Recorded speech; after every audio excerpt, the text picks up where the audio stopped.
Hey guys, welcome back to another new video. Today we are going to be going over the Axeman.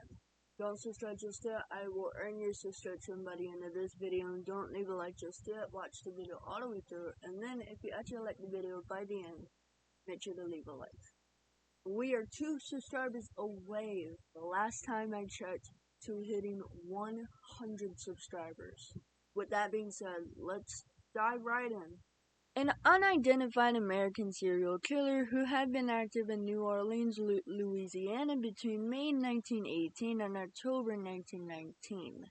Victims of this unknown American serial killer would be attacked with an axe. What's interesting is that the killer was not actively wielding an axe. He would use his victim's axe to kill them. Most reported cases, a panel on the back door of a home would be removed by a chisel, and along with this, the panel would be left on the floor near the door. The intruder would then attack one or more of the inhabitants with either an axe or a straight razor. What's weird is although the killer would break into homes, he wouldn't steal anything. The intruder would never take any valuables from the home after the killing. A majority of the victims that were killed were Italian immigrants or Italian American, and this would lead a lot of people to suspect that these killings were ethnically motivated.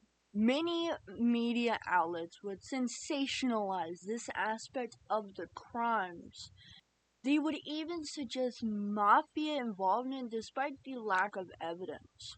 Crime analysis would suggest that the killings were sexually motivated, and that the murderer was perhaps a sexual sadist specifically seeking female victims.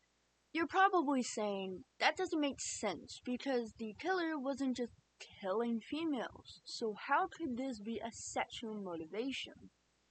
Well, Colin and Damon Wilson, who are known as criminologists, would hypothesize that the killer would kill the male victims only when they would obstruct the killer's attempts to murder women, and this would be supported by cases in which the women of the household were murdered, but not the man.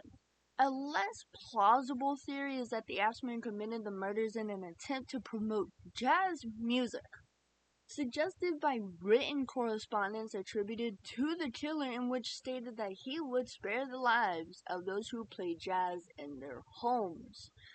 That night, all of the city's dance halls were filled to capacity, and professional and amateur bands played jazz at parties at hundreds of houses around town. There were no murders that night, surprisingly. What I am about to read to you is the letter that the supposed Axeman had sent to the police department of New Orleans. Esteemed mortal, they have never caught me, and they never will. They have never seen me, for I am invisible, even as the ether that surrounds your earth. I'm not a human being, but a spirit and a demon from the hottest hell. I am what you Orleanians and your foolish police call the Axeman. When I see fit, I shall come and claim other victims. I alone know whom they shall be. I shall leave no clue except my bloody axe, besmeared with blood and brains of he whom I have sent below to keep me company. If you wish, you may tell the police to be careful not to rile me. Of course, I am a reasonable spirit. I take no offense at the way they have conducted their investigations in the past. In fact, they have been so utterly stupid as to not only amuse me, but His Satanic Majesty Francis Joseph, etc., but tell them to beware. Let them not try to discover what I am, for it were better that they were never born than to incur the wrath of the Axeman. I don't think there is any need of such a warning, for I feel sure the police will always dodge me, as they have in the past. They are wise and know how to keep away from all harm. Undoubtedly, you Orleanians think of me as a most horrible murderer, which I am. But I could be much worse if I wanted to. If I wished, I could pay a visit to your city every night. At will, I could slay thousands of your best citizens, for I am in close relationship with the angel of death. Now, to be exact, at 12:15 on next Tuesday night, I am going to pass over New Orleans. In my infinite mercy, I am going to make a little proposition to you people. Here it is. I am very fond of jazz music, and I swear by all the devils in the nether regions that every person shall be spared, in whose home a jazz band is in full swing at the time I have just mentioned. If everyone has a jazz band going, who do not jazz it out on that specific Tuesday night, if there be any, will get the axe. Well, as I am cold and crave the warmth of my native Tartarus, and it is about time I leave your earthly home, I will cease my discourse, hoping that thou wilt publish this, that it may go with thee. I have been, am, and will be the worst spirit that ever existed, either in fact or realm of fantasy. The Axeman.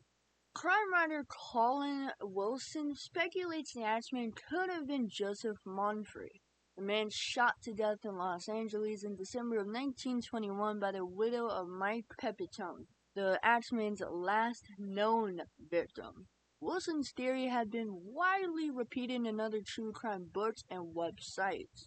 However, true crime writer Michael Newton searched public police and court records in New Orleans and Los Angeles, as well as newspaper archives, and failed to find any evidence of a man named Joseph Monfrey or somebody with a similar name having been assaulted or killed in Los Angeles.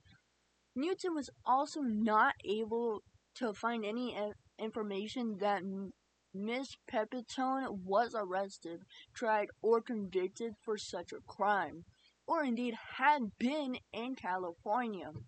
Newton notes that Monfrey was not an unusual surname in New Orleans at the time of the crimes. It appears that there actually may have been an individual named Joseph Monfrey or Mumfrey in New Orleans who had a criminal history.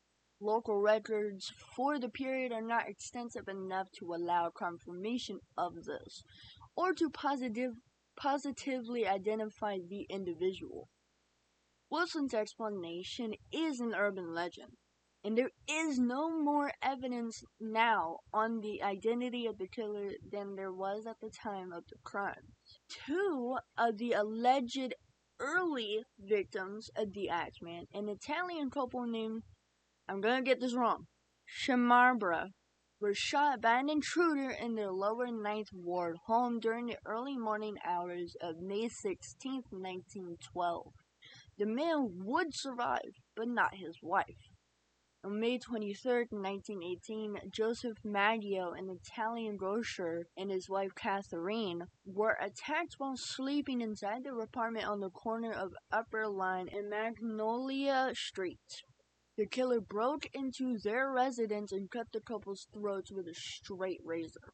The killer would then strike both victims with an axe, perhaps in order to conceal the cause of death. Catherine's throat was cut so deeply that her head was nearly severed from her shoulders. Joseph would survive until he was discovered by his brothers Jake and Andrew.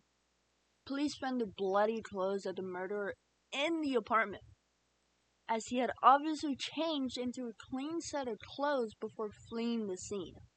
Complete search of the premises was not performed until the bodies had been removed. Yet the blood-stained razor was later found on the lawn of a neighboring property. The razor belonged to Andrew, so he would become the police chief's prime suspect in the crime, but he would be released after investigators were not able to break down his statement, as well as his account of an unknown man who was allegedly seen lurking about the apartment property prior to the murders. Louise Bessemer and Harriet Lowe would be attacked in private quarters at the back of Bessemer's grocery, located at the corner of La Harpy Street. Besmir was struck with a hatchet above his right temple, which resulted in a possible skull fracture. Lowe was hacked over the left ear and left with one side of her face permanently paralyzed. The couple would be alive, but severely injured. The axe, which had belonged to Besmir himself, was found in an adjacent bathroom. Besmir said to investigators that he had been sleeping when he had been attacked with the hatchet. Afterwards, Louise Obicon, a 41-year-old African American, would be arrested, who had been employed in the grocery just a week before the attacks. No evidence would be found to prove Lewis guilty, though.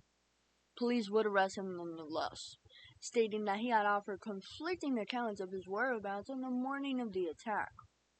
Lowe became the center of a media circus as she continually made scandalous and often false statements relating to both the attacks and the character of Besmir.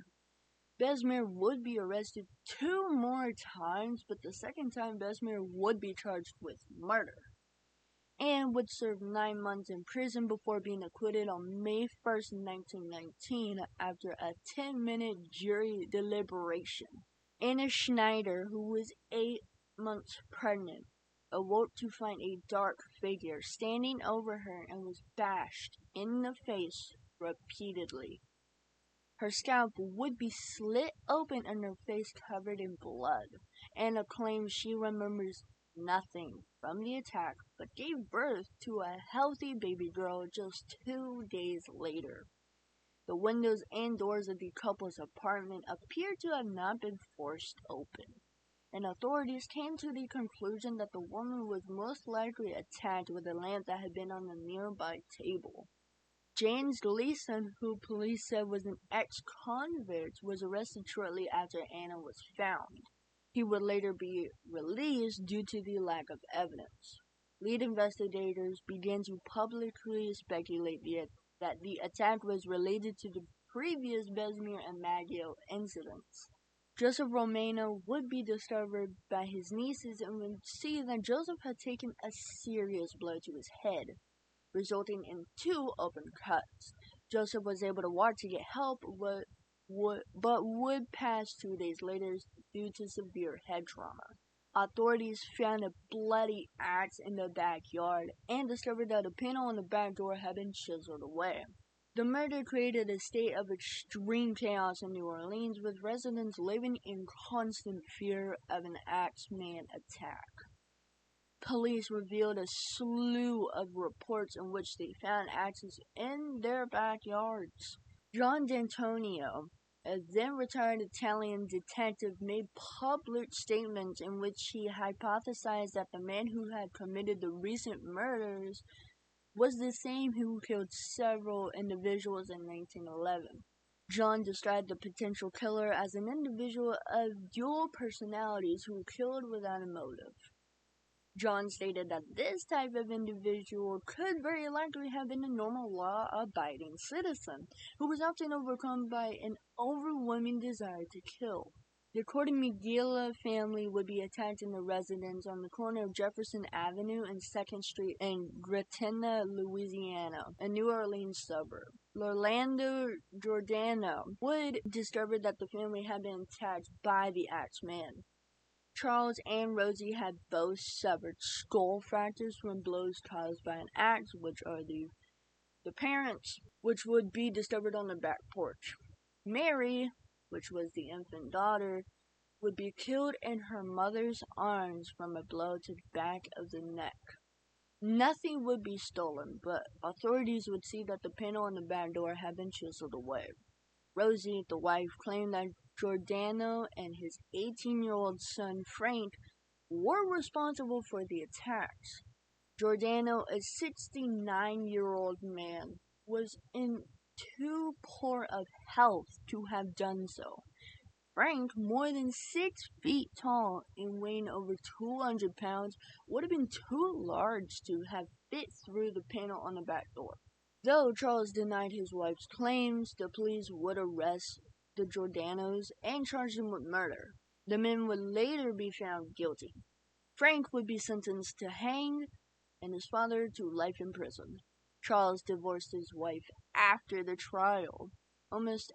After almost a year later, Rosie admitted that she had falsely accused the Giordanos out of jealousy and spite, resulting in their release.